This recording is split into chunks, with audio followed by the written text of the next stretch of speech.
성경에 파란만장한 다윗의 일생이 자세히 소개되어 있습니다. 그러나 다윗의 일생에 일어났던 모든 사건이 성경에 다 기록된 것은 아닙니다. 성경에 기록된 사건들은 다윗의 일생 중에서 굉장히 특별한 사건 몇 가지만을 기록한 것입니다. 그래도 내용이 많죠. 오늘 이 사건도 우리가 다윗을 알 수 있는 굉장히 중요한 사건입니다. 오늘 본문을 자세히 읽어보면 다윗이 어떤 사람인지 어떤 신앙을 가졌는지를 알게 되고, 또 하나님이 왜 다윗을 왕으로 세울 수밖에 없는지 그러한 모습도 알게 됩니다. 다윗은 사울에게 쫓겨다니면서 한치 앞을 보장할 수 없는, 거의 바람 앞에 촛불과 같은 그런 인생을 수년간 보내게 됩니다. 오죽했으면 자기 입으로 말하기를 나와 사망의 사이는 한 걸음뿐이니라 그렇게 말한 적도 있습니다. 이러다가 내가 언젠가는 정말 사울의 손에 죽겠다 싶어서 결국은 블레셋으로 망명하는 일도 나중에 있게 됩니다. 오늘 본문은 다윗이 사울에게 쫓겨다니던 초창기 시절의 이야기입니다. 다윗이 유다에 거주하는데 블레셋 사람들이 유다 산지에 위치한 그일라를 쳐서 탈취했다는 소식을 전해 듣게 됩니다. 그리고 다윗은 여호와께 묻죠. 내가 가서 그일라를 구원하리이까? 여기에서 우리는 다윗의 리더십을 볼 수가 있습니다. 다윗은 지금 상황이 어떤 상황인가요? 쫓겨다니는 상황입니다. 자기의 목숨 부지하는 것 하나만으로도 벅찬 일이고, 또 자기 주변에는 자기가 책임져야 될 그러한 식솔들이 있습니다. 자기를 따라다니는 사람이 한 400명 정도 되어 있습니다. 자기 자신을 드러내지 않고 조용히 숨어 있는 것이 다윗으로서는 최선의 방책입니다. 그런데 지금 어떻게 하겠다는 겁니까? 유다를 침략한 블레셋과 한판 전쟁을 벌이겠다는 것입니다. 이게 숨어 있는 사람으로서 할 일입니까? 이게 도망다니는 사람으로서 해야 마땅한 일입니까? 결코 그렇지 않아 보입니다. 사실은 그일라를 구원하는 것은 누구의 임무였을까요? 마땅히 해야 할 일은 사울의 임무였습니다. 사울 왕의 의무였습니다. 그런데 사울이 그 일을 안 하는 겁니다. 그러니까 다윗이 그럼 나라도 가서 그일라 사람들을 구원해야 되겠다 하고 생각하고 있는 것입니다. 그일라 주민을 구원하는 것을 내 사명으로 다윗이 그렇게 여겼다는 것입니다. 다윗은 참 훌륭합니다. 이것은 리더의 자세입니다. 자기보다 남을 더 생각하는 사람입니다. 지금 자기 코가 석자인데 자기 입장 생각하지 않고 남이 어려움에 처해 있다니까 그 사람들 구원하려 가겠다는 것입니다. 그일라를 구원하는 것까지는 좋은데 사실은 뭐가 문제가 됩니까? 전쟁이란 게 굉장히 큰 일이지 않습니까? 그러면 그 소문이 쫙 이스라엘 전역에 퍼지게 될 거예요. 그러면 다윗의 위치가 노출될 거고 사울에게 붙잡힐 수 있고, 그러면 결국은 사울의 손에 죽을 수도 있게 됩니다.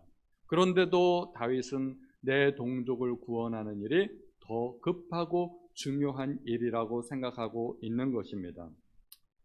그일라를 구원하는 것, 그일라가 꼭 사람 이름 같죠? 사람 이름이 아니고 지방의 이름입니다. 그일라를 구원하는 것, 그일라 사람들이 도움을 요청했나요? 도움을 요청한 적도 없습니다. 또 하나님께서 명령하시지도 않았습니다. 그런데 다윗은 스스로 책임감을 느끼고 하나님께 묻고 있습니다. 하나님, 제가 할까요? 누가 물어보기는 했나? 다윗이 그렇게 자기 자신의 책임감을 가지고 하나님 앞에 묻고 있는 과정입니다.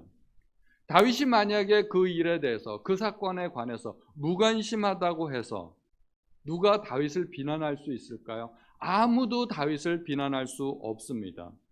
그것은 다윗이 책임질 일이 아니었기 때문입니다. 말씀드린 대로 그것은 왕이 해야 할 일이었습니다. 다윗이 그일라를 구원한다고 해서 다윗에게 돌아올 이익이 있을까요? 어떤 이득이 있을까요? 자기에게 돌아올 수 있는 보상 하나도 없습니다. 상이 있는 것도 아니고 누가 보답해 주는 것도 아닌데, 그러나 다윗은 책임감이 있는 사람이고 그것을 자기의 책임으로 여겼다는 것입니다. 그 마음 자세만 보면 어떤 누구의 마음을 가졌어요? 그게 바로 왕의 마음을 가졌다는 거예요. 자기 나라를, 자기 민족을 누군가 이방 민족이 침략해 들어오면 누가 가장 먼저 앞서 나가서 그 일을 해결해야 될까요? 왕입니다. 마땅히 왕이 군사를 모집해서 대적들을 물리치고 자기 영토 내에 침략한 이방 민족을 쫓아내고 자기 민족을 구해야 됩니다. 그 생각을 마땅히 왕이 가졌어야 옳다는 것입니다. 그런데 그 마음을 누가 가졌어요? 다윗이 그 마음을 갖고 있다는 것입니다. 다윗이 가진 그 마음은 지금 왕의 마음이라는 것입니다. 하나님은 다윗을 왕으로 세우시는 것이 결코 우연한 일이 아니라는 것입니다. 이미 마음으로는 다윗이 준비되어 있는 사람이라는 것입니다. 마땅히 사울이 그 일을 책임졌어야 되는데 정작 사울은 책임지지 않고 그 책임감을 다윗이 느끼고 있으니까 하나님께서 보시기에 누가 더 합당한 왕이겠어요? 다윗이 더 합당한 왕일 수밖에 없다는 것입니다. 다윗은 가만히 있는 것만으로도 충분한데 다윗이 그 일에 책임을 느끼고 있다는 것입니다. 그리고 사실은 그 책임감 때문에 하나님은 다윗을 왕으로 임명하십니다. 하나님께서 다윗을 왕으로 임명하신 것은 훨씬 더 그 앞선 일이죠. 다윗의 그 책임감을 하나님께서 먼저 보셨다는 것입니다. 다윗이 골리앗과 맞서 싸울 때 사울이 말렸습니다. 주변에 그 누구도 다윗이 골리앗의 적수가 된다고 생각하지 않았습니다. 사울도 그는 어려서부터 용사고 너는 소년이다 이렇게 이야기했습니다. 너는 맞서봤자 상대가 안 된다는 이야기죠. 다윗이 굳이 골리앗과 맞서 싸워야 될까요? 골리앗과 맞서 싸워야 할 의무가 다윗에게 있을까요? 그렇지 않습니다. 골리앗과 맞서 싸우는 것도 오히려 사울의 책임이었습니다.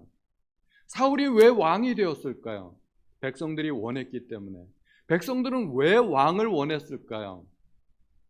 우리나라에 전쟁이 일어나면 누군가 군사를 일으켜서 우리를 대신해서 싸워주었으면 좋겠다 하는 것이 백성들의 생각이었습니다. 우리가 좀 전쟁이 일어났을 때 마음 편하게 살 수 있었으면 좋겠다는 것이 백성들의 생각이었고, 그래서 그 일을 위해서 우리를 대신해서 전쟁에 나가서 싸워줄 사람이 필요한데 그 사람이 왕이라는 것이죠. 그래서 왕이 선출되었습니다. 그러므로 골리앗과 싸우는 것은 사실은 사울의 의무였습니다. 그런데 아무도 골리앗 앞에 나서지 않았습니다. 그 모습을 보고 누가 분개해요? 다윗이. 아무런 상관없는 다윗이 마음속에 분노를 느끼고 골리앗 앞에 나서게 되는 것입니다. 아무도 없어? 정말? 그러면 나라도 나가서 골리앗을 상대해야 되지 않겠나? 이것이 다윗이 가졌던 생각입니다. 사울은 말렸죠. 말렸을 때 다윗이 자기의 비하인드 스토리를 이야기합니다. 내가 목동으로서 양떼를 지킬 때 사실은 사자와도 싸웠고 곰과도 싸웠고 그런 경험담을 쭉 이야기합니다. 사자나 곰이 와서 양 새끼를 물어갈 때 달려가서 그 수염을 붙잡고 맞서 싸워서 양을 구해내었다는 것입니다. 보통의 목자 같으면 어떻게 합니까? 맹수에게 이미 물려 끌려가는 그 양은 포기하고 나머지 것들만이라도 구해야 되겠다 이렇게 생각하지 않겠습니까? 뭐 버릴 것은 버리고 지킬 것은 지키고 취사 선택을 잘 해야 되겠죠. 사꾼 목자 같으면은 아예 도망가 버리고 자기 목숨 구하기에 바빴을 것입니다. 그런데 다윗의 책임감은 어디까지요? 이미 맹수에게 물려가는 그 한 마리 양조차도 구원하는 것이 목자로서 자기의 책임이라고 느꼈던 것입니다. 그 일은 잘못하면 자기가 죽을 수도 있는 상황이에요. 양 한 마리 구하기 위해서 자기의 목숨까지도 걸어야 했던 그 책임감이 다윗의 책임감이었다는 것입니다. 누군가 목축업을 하는 사람이라면 목자를 고용할 때 그런 목자 고용하고 싶지 않겠습니까? 제가 목축업을 하고 양이 뭐 수천 마리 수만 마리 된다면 이런 목자를 저는 고용하고 싶을 거예요. 사람도 그렇다면 하나님도 똑같지 않겠습니까? 하나님도 그런 목자 고용하고 싶지 않겠습니까? 자기 양떼 이스라엘을 한번 맡아달라고. 그래서 다윗이 하나님 앞에 선발되어서 스카웃되어서 왕이 되는 것입니다. 누구도 책임지는 일을 좋아할 리가 없습니다. 사실 책임진다고 이야기했을 때 그 일은 굉장히 부담스러운 일입니다. 정부기관이나 기업이나 또는 어떤 단체에 큰 문제가 발생했을 때 누구도 자기 책임이 아니라고 이야기합니다. 아무도. 심지어 자기가 잘못하고도 남 탓이라고 이야기하는 게 그게 요즘 세상 아닙니까? 어떻게 해서든지 희생양을 잡아서 그 한 사람에게 다 덮어 씌우고 전가시켜버리고 꼬리 자르게 해서 이 사태를 무마시켜버리려고 하는 것이 세상의 관례입니다. 아담과 하와도 그랬죠. 아담은 하와를 희생양으로 잡고 싶었고 하와는 뱀에게 모든 책임을 전가하려고 했습니다. 누구도 책임을 지고 싶어 하지 않았다는 것입니다. 그런데 희한하게도 사람은 책임은 지고 싶어 하지 않으면서도 책임을 질 만한 자리와 지위는 원합니다. 높은 자리일수록 책임이 커지죠. 그런데 사람들은 높은 자리를 원해요. 높은 자리를 원하지만 정작 책임은 지고 싶지 않아 한다는 것입니다. 그런데 다윗은 완전히 반대였었습니다. 아무런 지위가 없었습니다. 그런데도 책임을 지려고 합니다. 그러니까 하나님께서 네가 그런 책임감이 있어? 그러면 네가 그 일을 한번 맡아서 해봐 하고서 하나님께서 그 책임에 걸맞는 지위를 주신 것이라고 생각을 합니다. 다윗은 왕위에 걸맞는 책임을 지려 했고 그래서 하나님께서 왕위를 주신 것입니다. 사실 책임을 진다는 것은 손해보는 일이고 고달픈 일입니다. 많은 경우에 책임을 진다는 것은 자기의 지위를 빼앗기는 것을 의미하고 소위 말하는 옷을 벗는다고 표현을 하죠. 그런 만큼 자기가 막중한 그 대가를 치르는 것을 의미합니다.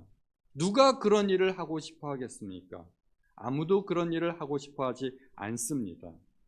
주님도 세상의 죄를 책임지셔야 할 이유가 전혀 없습니다. 모두가 아담의 잘못이고 인간의 잘못이기 때문에 인간에게 그 죄값을 물으면 그냥 그뿐입니다. 주님이 죄값을 대신 치러야 할 아무런 의무도 없고 주님께 책임이 없습니다. 그러나 주님은 인간을 구원하는 일에 책임감을 느끼시고 하늘에서 이 땅으로 내려오셨을 뿐만 아니라 십자가를 몸소 지셨다는 것입니다. 주님은 그것이 내가 감당해야 될 몫이라고 생각하셨던 것입니다. 그래서 우리가 구원받은 것 아니겠습니까? 다윗은 그 일날을 구원하는 것이 자기가 마땅히 해야 할 일이라고 생각했지만 그러나 성급하게 서둘지 않았습니다. 마땅히 옳은 일을 하는 것이지만 다윗이 가장 먼저 한 것은 군사를 모집한 것이 아니라 하나님의 뜻이 무엇인지를 물었다는 것입니다. 이것은 다윗의 생애에 거의 습관처럼 되어 있는 일입니다. 매우 중요한 습관입니다. 다윗은 항상 그랬습니다. 다윗은 자기 멋대로 자기 생각대로 행동하지 않았습니다. 아무리 대의 명분이 있고 아무리 옳은 일이라 하더라도 다윗은 하나님께 먼저 뜻을 구했습니다. 이것이 다윗에게 있어서 굉장히 훌륭한 일입니다. 하나님은 그 일날을 구원하라는 메시지를 주십니다. 그런데 이번에는 주변 사람들이 말립니다. 상황이야 뻔한 것 아니겠습니까? 사울이 자기를 잡으려고 혈안이 되어 있는 상황에 유다에 숨어 있는 것만도 위태로운데 블레셋과 전쟁을 벌여서 동네방네 소문내는 것은 그것은 마치 불 속으로 뛰어드는 불나방과 같이 무모한 짓이 아니겠는가 하는 것입니다. 주변 사람들의 그 만류가 합리적이지 않습니까? 마땅하지 않습니까? 누구라도 그렇게 말리고 만류하는 것이 마땅한 생각입니다. 다윗은 이제 선택을 해야 됩니다. 선택의 기로에 섰죠. 하나님께 여쭤봤더니 하나님은 가라 하십니다. 그 일날을 구원하라 하십니다. 그런데 자기 주변에 있는 모든 사람이 가지 말라고 합니다. 어떻게 해야 될까요? 다윗은 지도자입니다. 그 400명을 이끌고 있는 우두머리고 한편으로는 왕과 같은 그런 사람입니다. 다윗은 결정을 내려야 됩니다. 어떻게 해야 될까요? 갈등이 되니까 다윗도 쉽게 결정하지 못하고 또 한 번 하나님께 구합니다. 하나님, 제 주변에 있는 모든 사람들이 저를 말립니다. 가지 말라고 합니다. 제가 어떻게 하면 좋을까요? 하나님의 뜻은 여전히 똑같습니다. 가라는 겁니다. 내가 블레셋 사람을 너로 하여금 이기게 하고 그 일날을 구원하게 하겠다 하는 것이 하나님의 답이었던 것입니다. 그리고 다윗은 결국 하나님의 뜻을 따르기로 결정합니다. 다윗이 리더였는데 동료들의 뜻에 휘말리지 않았다는 것입니다. 이게 또 굉장히 중요한 의미가 있습니다. 다윗은 분명한 행동 원칙이 있었다는 것입니다. 우리가 이 원칙을 잘 배워야 됩니다. 그것은 어떤 상황에서도 하나님의 뜻을 따르는 것이었습니다.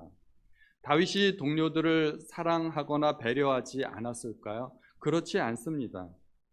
그럼에도 불구하고 다윗이 그들의 목숨을 돌봐주고 있는 상황에도 불구하고 그들의 의견을 100% 들어주지는 않았다는 것입니다. 게다가 다윗을 따르는 사람들은 그렇게 착한 사람들이 아닙니다. 성경을 읽어보면 다윗을 따르는 사람들 중에 수많은 악한 사람들이 있었고 불량배들이 많이 있었습니다. 그들은 자기들에게 이익이 되지 않는다면 언제든지 다윗을 배신할 수도 있는 사람들입니다. 나중에 심지어 다윗을 향해서 돌로 치려고 손에 돌까지 들었던 사람들입니다. 이런 사람들의 요청을 거부하면 자기는 어떻게 될지도 모르는 상황인데 그래도 하나님의 뜻을 따르겠다고 합니다. 다윗에게 있어서 무엇보다도 하나님의 뜻은 가장 중요한 우선순위를 차지했습니다. 하나님의 일꾼들에게 가장 필요한 자세가 바로 이러한 자세가 아닌가 합니다. 내 뜻도 아니고 군중의 뜻도 아니고 하나님의 뜻을 살피는 것입니다. 신앙 안에서 참된 리더는 독불장군이면 안 됩니다. 내가 하나님 앞에 부르심을 받았기 때문에 내가 리더이기 때문에 다들 나를 따라와. 잔말 말고 내 뜻대로 해. 이거는 독불장군이죠. 그리고 군중에게 아부하는 사람이어서도 안 됩니다. 참된 리더는 하나님의 뜻에 순종하는 사람이어야 됩니다. 독불장군 대표적인 예가 삼손이죠. 삼손은 자기 마음대로 행동했습니다. 결국 두 눈을 잃고 적의 포로가 되었습니다.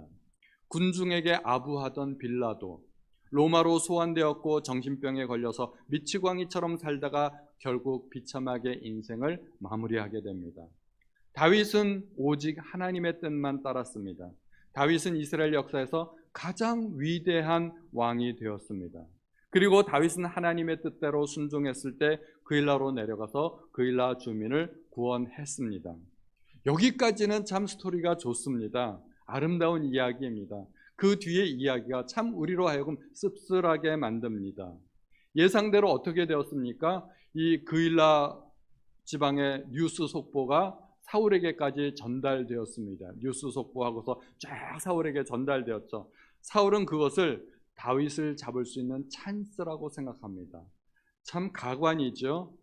그렇게 생각하는 것까지도 좋은데 하나님께서 주신 기회라고 생각을 합니다. 이 성 안에 갇혔다고 생각을 하는 거죠. 문이 있고 문빗장이 있으니까 이제 다윗은 도간에든 쥐다. 이제 꼼짝달싹 못하니까 내가 군사를 일으켜서 그 성을 포위만 하면 다윗을 잡을 수도 있겠다. 하나님께서 내 편이다. 이렇게 생각하는 것이죠. 완전히 아전인수격으로 상황을 멋대로 해석한 것입니다. 우리가 조심해야 될 것이 그런 상황입니다. 뭔가 나에게 조금만 유리한 상황이 벌어지면 하나님이 나를 도와주시고 있구나. 또 나에게 불리한 상황이 벌어지면 하나님이 혹시 나를 도외시하는 것은 아닌가, 나를 안 도와주는 것은 아닌가, 이런 착각을 할 때가 있다는 것입니다. 내 상황이 유리하건 불리하건 아무 때나 하나님의 뜻을 갖다 붙이면 안 됩니다. 내가 유리하다고 하나님이 도와주시는 것도 아니고요, 내가 불리하다고 하나님이 안 도와주시는 것도 아닙니다. 우리는 정말 하나님의 뜻이 무엇인지 따져봐야 되고, 내가 불리해도 하나님의 뜻이라면 순종해야 될 것입니다. 그리고 다윗은 첩보를 통해 사울이 내려온다는 소식을 들었습니다. 다윗은 그 이야기를 듣고 어떻게 합니까? 또 하나님께 여쭙습니다. 사울이 정말로 내려올까요? 사울이 내려오면 그일라 사람들이 나를 사울에게 넘겨줄까요? 나를 위해서 혹시 대신 싸워주지는 않을까요? 참 다윗은 어떻게 보면 답답해요. 답답하고 좀 심하게 얘기하면 한심해요. 어떻게 이럴 수가 있지? 이게 사실 기도할 문제일까요? 지금 자기의 생명을 노리고 있는 사람이 자기를 잡으러 군사를 이끌고 내려온다는데 어떻게 해야 될까요? 빨리 도망가야죠. 짐 싸서 빨리 도망가야죠. 기도하고 있을 그 시간에 빨리 짐 챙겨서 도망가야 하는 것이 그것이 정상적이라고 보여집니다. 그런데 다윗은 짐 싸기 전에, 도망가기 전에 또 하나님 앞에 묻고 있습니다. 사울이 정말 올까요? 그일라 사람들이 나를 사울에게 넘겨줄까요? 하나님의 두 번 예스 소식을 듣고 나서야, 그때서야 다윗은 비로소 짐을 싸기 시작했다는 것입니다. 다윗의 일생을 가만히 보면 다윗에게는 절대로 당연한 일 같은 것은 없었습니다. 아무리 당연한 일이라 할지라도 다윗은 그래도 먼저 하나님 해도 될까요? 하나님 어떻게 할까요? 하나님께 늘 묻고 하나님의 의견을 구하는 것이 다윗의 습관이었다는 것입니다. 다윗은 철저하게 하나님의 뜻을 먼저 구합니다. 그것은 거의 습관이었습니다. 그리고 응답을 받고 나서야 다윗이 그일라를 떠나게 됩니다. 다윗은 비록 그일라를 블레셋 사람들의 손으로부터 구원하기는 했지만 하나님께서 보여주신 것은 그일라 사람들도 너를 배신할 수 있어 하는 것입니다. 하나님께서 미리 그 일이 발생하지는 않았지만 너는 그일라 사람들을 구원했다고 해서 그들을 믿어서는 안 돼 하는 것을 보여주시는 것이죠. 인간은 배신할 수 있다는 것입니다. 그러므로 다윗은 철저하게 오직 누구만 의지해야만 했을까요? 오직 하나님. 사람은 믿을 수 없다는 것을 이번 그일라 사건을 통해서 다윗이 또 배우게 됩니다. 다시 한번 돌이켜 볼까요? 다윗이 그일라를 구원하고자 했을 때 400명의 군사들은 모두 반대했습니다. 당연히 다윗의 신병이 노출될 것이고 사울에게 기회를 주는 것인데 누가 찬성하겠습니까? 다윗 혼자만 위태해지는 것이 아니라 함께 따르던 400명의 군사들과 그 가족들까지 모두 위험해지는 일입니다. 아무도 찬성할 수 없는 일입니다. 백성들의 의견을 듣고 다윗은 또다시 기도합니다. 그러나 다윗은 일방적으로 밀어붙이려 하지는 않습니다. 그렇다고 또 백성의 뜻을 듣고 그대로 따르려고 하지도 않습니다. 내 뜻도 아니고 백성들의 뜻도 아니고 다윗이 구한 것 오직 한 가지, 하나님의 뜻입니다. 하나님의 뜻이 확고해지자 다윗은 그일라를 구원하기로 결정합니다. 다윗이 함께 따르던 백성들, 또 그 군사들 어떻게 설득했는지 모르겠습니다. 그 장면은 성경에 나오진 않습니다. 이게 말로 설득될 장면이 아닙니다. 절대로. 400명의 군사들은 이 일이 잘못되면 자기들은 온 가족이 몰살당할 수도 있는 일인데 이것은 절대로 말로써 설득이 안 되는 일인데 다윗이 어떻게 했는지도 모르겠습니다. 제 생각에는 이렇게 했을 것 같아요. 너희가 안 가면 나 혼자라도 가겠다. 그리고 칼 차고 가는 거죠. 그러니까 400명의 사람들이 투덜투덜대면서 마지못해서 어쩔 수 없이 부득불 그렇게 따라 나선 것이 아닌가 생각이 됩니다. 절대로 설득당할 사람들이 아니에요. 그럼에도 불구하고 다윗에게 있어서 중요한 것은 오직 하나님의 뜻에 순종하는 것입니다. 다수의 뜻을 따르지 않았다는 것, 이것이 굉장히 중요합니다. 여기에 민주주의의 함정이 있고 다수결의 함정이 있다는 것입니다. 우리가 공산주의는 옳지 않다는 걸 다 아시죠? 그거는 이승복 어린이도 잘 알고 있는 사실이에요. 그러면 민주주의는 과연 옳은 것일까요? 누가 그렇게 민주주의가 옳다고 확실하게 이야기할 수 있을까요? 우리나라 헌법 1조 1항 많이들 아시죠? 대한민국은 민주공화국이다. 2항은 대한민국의 주권은 국민에게 있고 모든 권력은 국민으로부터 나온다. 이거 대한민국 헌법 1조입니다. 그러면 하나님 나라의 주권은 어디에 있을까요? 하나님 나라의 주권도 국민에게 있을까요? 그렇지 않습니다. 하나님 나라의 주권은 오직 하나님께만 있습니다. 민주주의 국가에서 국가의 권력 집중 현상을 막기 위해서 권력을 나누어 놓았죠. 그래서 삼권 분립이라는 것이 있습니다. 입법, 사법, 행정부를 다 나누어 가지고 서로 간섭을 못하고 견제와 균형을 이룰 수 있도록 해놓은 것입니다. 하나님의 나라에서는 어떨까요? 누가 법을 제정합니까? 하나님. 누가 통치합니까? 하나님. 누가 심판하십니까? 하나님. 입법부, 사법부, 행정부가 오직 하나님께만 있다는 것입니다. 모든 권한이 하나님께만 집중되어 있습니다. 우리는 그런 나라의 형태를 걸어서 쉬운 얘기로 독재라고 이야기합니다. 그런데 독재 국가 그러면 우리에게는 얼른 부정적인 이미지가 먼저 떠오릅니다. 인간은 독재하면 안 됩니다. 인간 독재 국가는요, 다 실패해요. 왜냐하면 인간은 불완전하고 이기적이기 때문에 사람이 독재를 하기 시작하면 나라는 망합니다. 그러나 하나님 나라는 절대 그렇지 않습니다. 하나님은 홀로 다스리셔야 됩니다. 왜냐하면 하나님은 선하시고 완벽하신 왕이기 때문에. 하나님은 사람과 상의하지 않으십니다. 하나님은 권한을 나누지 않으십니다. 하나님 홀로 통치하셔야 됩니다. 그 나라가 하나님의 나라입니다. 민주적으로 하다가 잘못하면 망하는 수가 있어요. 구약에서 대표적인 사건이 있죠. 가데스 바네아 사건입니다. 가데스 바네아라는 지명은 꼭 기억하셔야 됩니다. 12명의 정탐꾼이 정탐하고 돌아와서 난리법석이 벌어졌던 그 장소입니다. 정탐꾼들의 의견이 10대 2로 나눠졌습니다. 최소 200만 명의 백성들은 10명의 의견을 따랐습니다. 오직 우리가 들어가자 하는 사람은 200만 명 중에 2명밖에 없었습니다.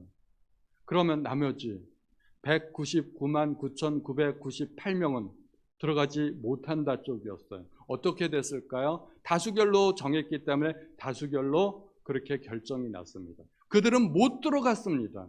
그래서 40년 동안을 광야에서 방황하다가 죽게 됩니다. 민주적으로 결정했기 때문에 민족이 망한 아주 소중한 우리에게 교훈이 되는 사례입니다. 신약에서도 있죠. 빌라도의 재판입니다.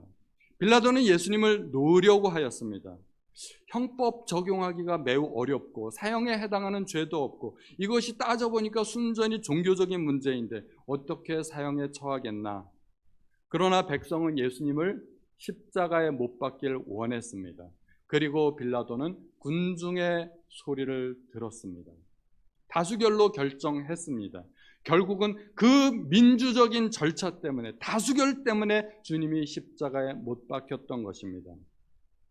우리는 무엇인가를 결정할 때 우리는 본능적으로 악하다는 것을 알아야 됩니다. 본능적으로 이기적이기 때문에 쉽고 편하고 나에게 이익이 되는 것을 선택하고자 합니다.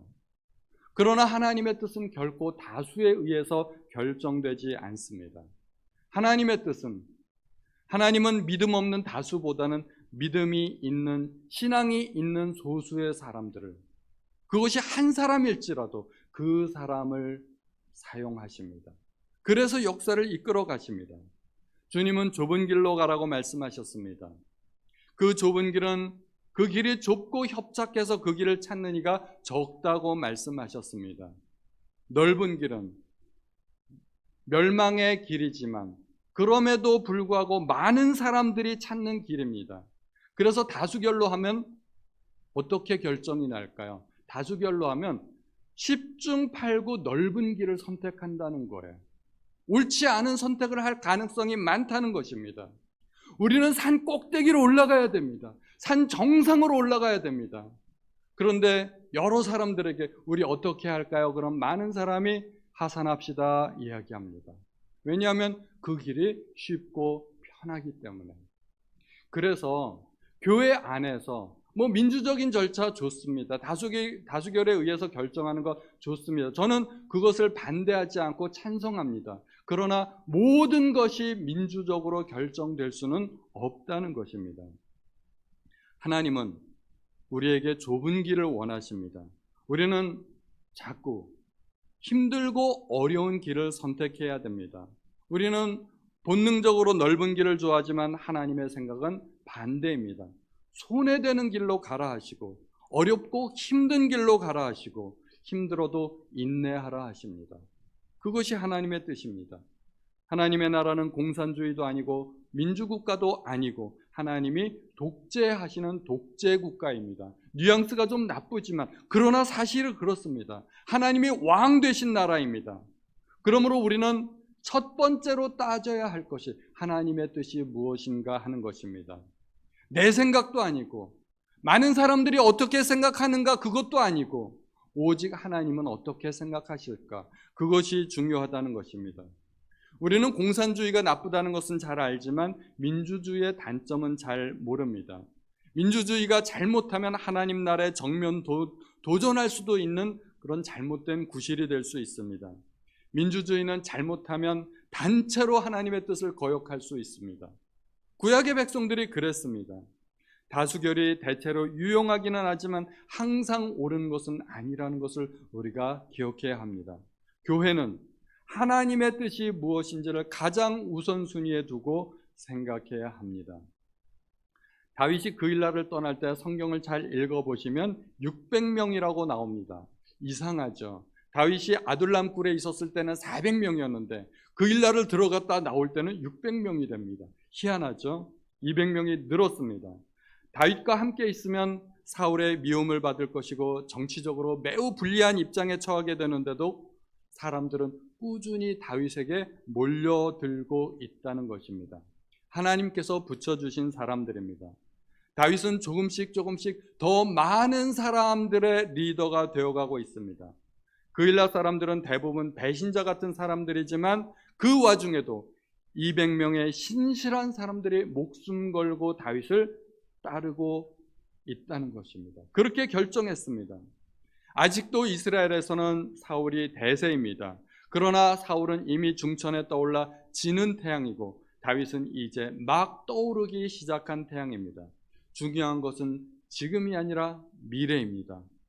하나님은 다윗을 한 걸음 한 걸음 인도하고 계십니다. 다윗은 광야에도 있었고 산골에도 있었고 사울은 매일같이 다윗을 찾았습니다. 그러나 하나님은 다윗을 사울의 손에 넘기지 아니하셨다고 14절에 나옵니다. 다윗이 사울의 손에 발각되지 않은 것은 다윗이 능력이 좋아서가 아니었습니다. 하나님의 보호하심 때문이었습니다. 사람의 생각과 하나님의 생각은 얼마나 많이 다른지요. 우리는 날마다 깨닫고 날마다 놀라야 됩니다. 다윗은 당장 오늘이라도 죽을 것만 같은 고통 속을 걷고 있었지만 사실은 하나님의 보호 속에서 가장 안전했습니다. 정작 위기는 다윗이 왕이 되고 나라가 태평했을 때였습니다. 가장 안전할 때 다윗은 가장 흉악한 죄를 지었고 그것이야말로 다윗의 일생일 때 가장 큰 위기가 되었습니다. 오늘 말씀을 통해서 오직 하나님의 뜻만 구하시는 성도님들 되시기를 우리 주님의 이름으로 축원드립니다.